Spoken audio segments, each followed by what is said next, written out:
What if you could play FIFA and make money while doing it, I'm Don't down. you right? usually lose money playing FIFA? Just spending so Exactly, much money dude. on Because coins and they just shit? run you up on microtransactions and you buy all these things that you don't own. And you know what's the solution to that, Rustin? NFTs.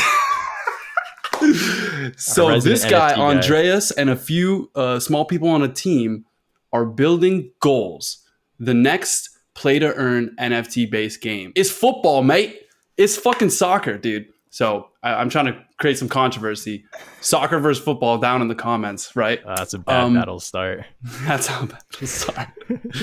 They're taking Axie's kind of like concept of the play to earn and integrating it into a game that everyone loves to play around the world, right? FIFA is one of the most popular games around the world. So And this is NFT FIFA, free to play, play to earn, cross play, multiplayer first, and and esports ready. I That's wanted to like go right there. 17,000 buzzwords into one game. Yeah, Go ahead. seriously. Like it'll be all over Twitter once it launches, right? Because of the buzzwords alone. He really wants to focus on the multiplayer aspect of it because a lot of people complain like I'm sure you guys know if you play a game of FIFA online, there's always a lag. They really want to focus on like skill based. They're going to be really working down the algorithm on MMR, right? So you get with people who are your skill. It's honestly really skill based because if you're going to be earning money, it should be skill based, right? Like in real life. So Like basically, what you're saying is like a thing that happens in FIFA. Like there's a thing that they say called scripted goals, which is basically like some bullshit will fucking happen in the FIFA engine that will like let someone score a goal in the 90th minute, right? Or like some just random bullshit happens in FIFA all the time. And like there was actually like a lawsuit that came out apparently around like some weird thing happening with the FIFA engine, I right? think I So like remember that, yeah. these guys took the Valorant approach and said, we're going to be multiplayer first. We're going to focus on making a really good game engine that works across all types of internet. So you have really high fidelity FIFA type gaming experiences where bullshit doesn't happen. We're not trying to fuck with you. And you can make money by playing the game. My question is, how the fuck are they going to get licensing for this, dude?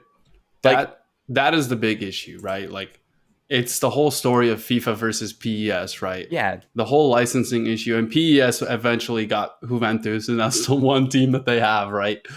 But that is everyone else's concern, right? Everyone I've talked to, their biggest concern is, well, why would I play this when I can play real teams on FIFA if they don't get the licensing? So that's honestly like I think the key for this to become the competitor, right? The real absolutely. competitor.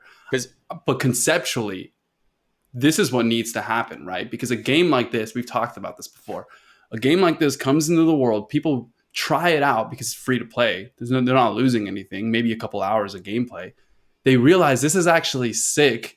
And if it has the licensing and it's worth playing, why would they continue playing FIFA if they could just play this? Then that sparks the revolution.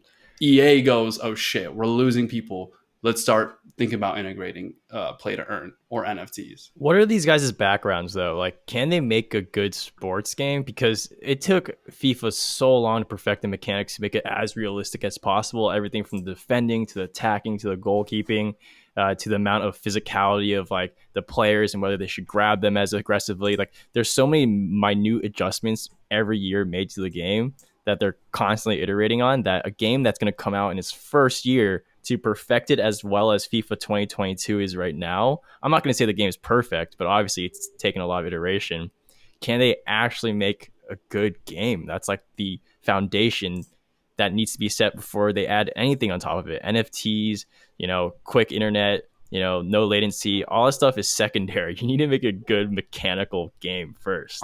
100%. What you're pointing out is what a lot of crypto games completely miss, which is like the game has to be fun and good before any of the other shit is going to work or that people it'll matter to people and it'll last a long time. The guy who started it, he was a former Counter-Strike champ. He like I think he was like a coach at SK Gaming or he worked at SK Gaming, which is an esports team. Then he ran Loaded, which is a co-founded Loaded, which is an agency that repped like Ninja, Courage, Jack, Tap man. or I already said Jack, Tim the Tapman, Dr. Lupo, etc. So he's super connected in the gaming space. And then they have who's this FIFA guy, Arian, that you clicked on? Oh, Kurt. He's verified, but I don't know who he is. He doesn't have much in his bio. He's a FIFA YouTuber. He's a So FIFA you're right. YouTuber. The game needs to be good, but I think it's cool that it's free to play. And I think the idea of actually like opening FIFA packs and you get to own those characters to resell them is super dope. Arian, you've heard of So Rare, right? Yeah. Explain So Rare for No, people. you explain So Rare. Okay, so So You Rare is better basically explain. like a NFT trading card game around soccer players. And they've got a bunch of the people's likeness and licenses for those cards. So maybe they can do it. I don't know.